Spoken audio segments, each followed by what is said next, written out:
Okay, na-stop tayo doon. Ayan na siya. Nandito tayo sa may parking ng Vermosa. Medyo mag-alas 9 na kasi, kaya medyo mainit na yung tama ng sikat ng araw sa balat. Kaya dito tayo sa may parke ng Vermosa.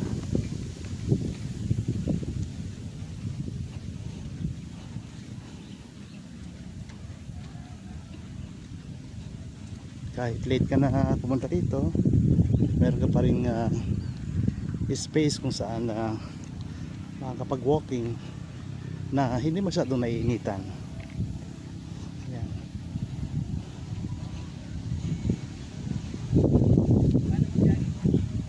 Kaya laban lang.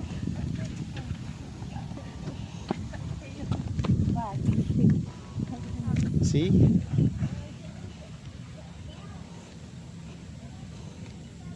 Very nice view. Pero takot ako dito pag gabi kasi medyo dim light siya. Baka mamaya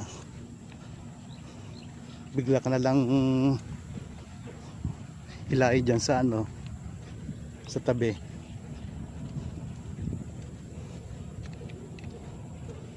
Oh, welcome to New Zealand. New Zealand of Vermosa.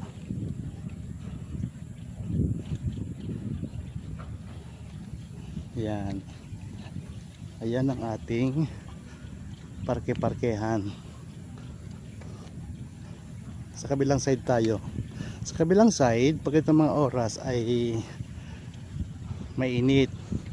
Kasi doon tumatama yung sikat ng araw. Pero sa hapon, itong parte na to ang of course mainit.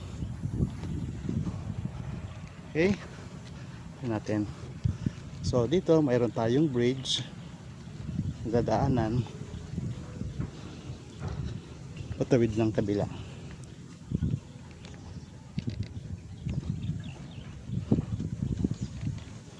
Okay, o diba, only at Vermosa. Yan, malang lupa dito, baka gusto nyo bumili.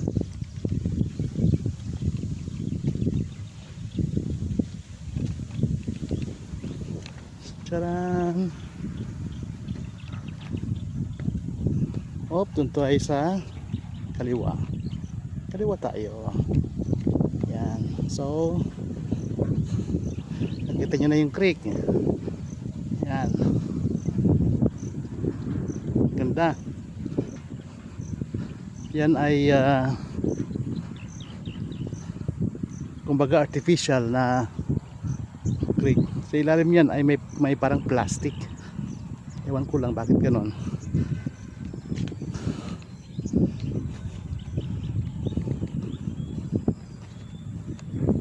Ganda ng mga puno dito. Feels like you're out of this country. Yan. Pwede pala yung bike dito. So ang bike ay sa may right side at ang tao naman na naglalakad ay sa left side. Okay. Yan. So marami pang lupang available dito. Mga gusto nyo bumili.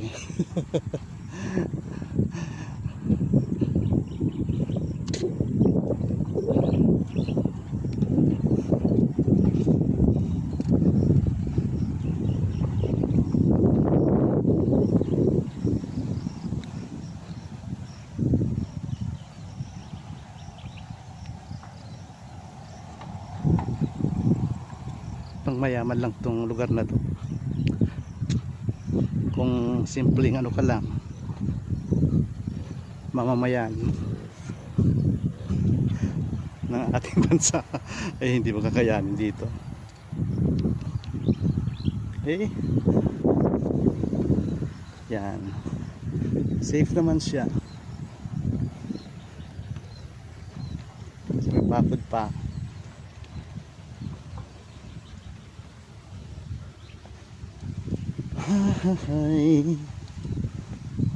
Welcome to Singapore. Singapore like place. Sarap din magpainit dito.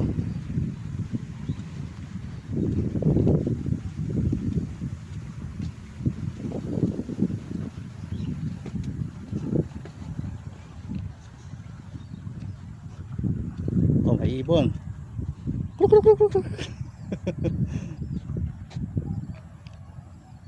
Ayan sa baba may ibon. Oh, dilipad na yan, dilipad na yan.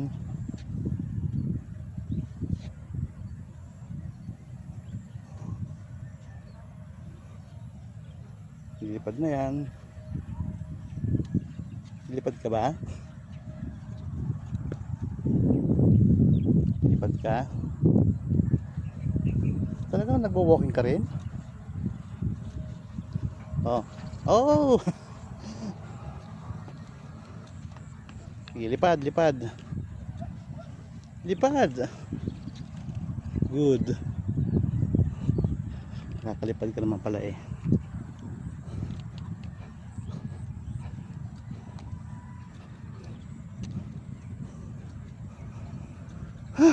Sarap ng simoy ng hangin dito sa Vermosa.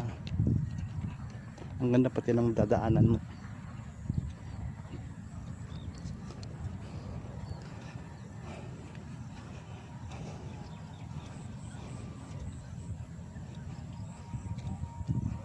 And walang bakod pero okay lang naman. Hindi naman siya masyadong malalim.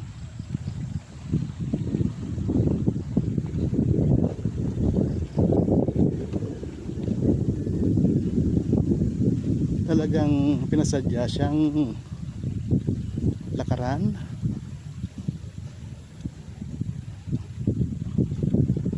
at sinadya rin na para sa mga bikers itong lugar na to.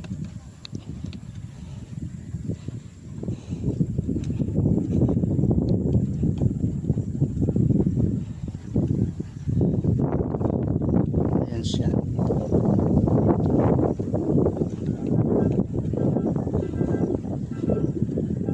Hindi mo na mamalayan,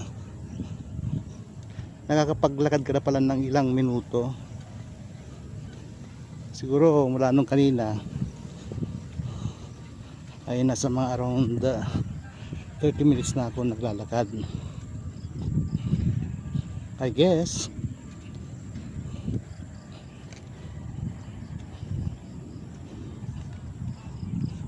Ayan. So, mga nakakasalubong tayo dito.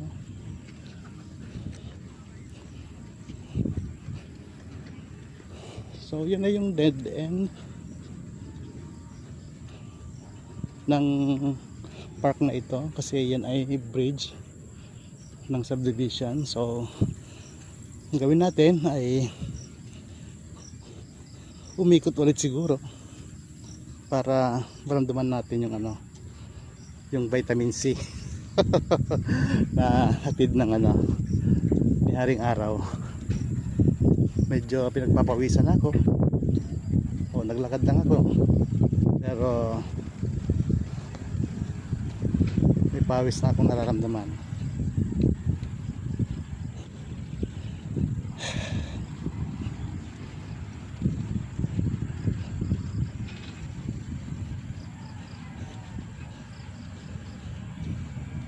Sayang lang, no?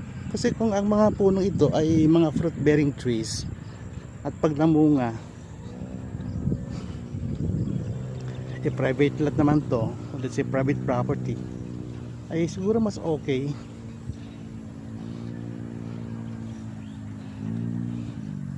Pero itong mga na to, mga puno na to na tinanim dito sa may along pathwalk, ang feeling ko ito ay galing pa ng ibang bansa eh. Kasi bibihira kang makikita ng mga itong puno dito.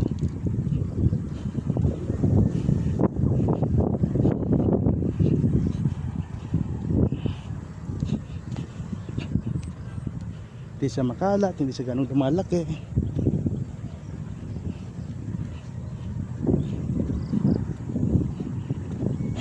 pabalik tayo doon sa bridge na pinasukan natin kanina. And medyo naiihi ako, so siguro maghanap tayo ng isang kubling lugar. Pwede naman siguro umihi sa tabi-tabi. Yan, may ihiyan doon na alam kong kubli sa may malapit sa may kawayan. Ayan po siya. Ganda, no?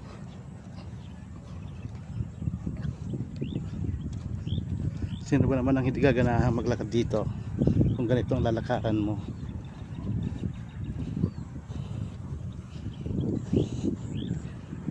So just for sharing, baka interesado po kayong mag-ehersisyo dito, mag-walk-walk lang o mag-jog-jog lang, diba? Ideal to para sa inyo. Libre naman ho ito sa mga magtatanong. Libre ho ito. Samantalahin ho natin habang libre pa. Pero pag may mga tao na dito, may mga bahay na nakatira, I don't think this will be open for public. Kasi may invade natin yung privacy nila kung sakaling may mga nakatira na dito. So sa ngayon ay open pa siya sa publiko.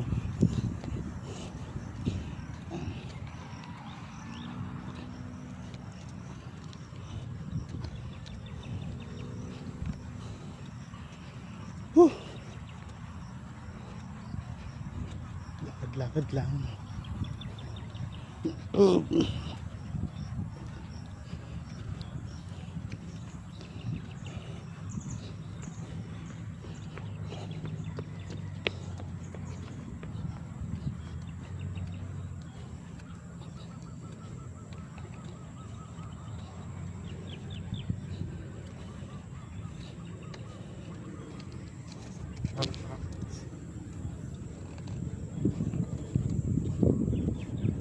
And that's the bridge,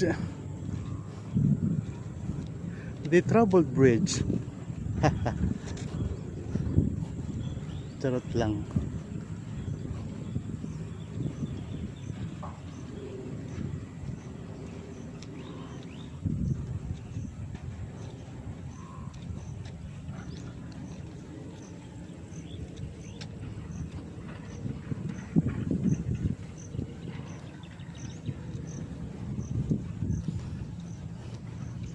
At tayo ay hihinto doon sa banda roon para tayo ay juminggel. Siguro naman walang magagalit wala namang gaanong tao.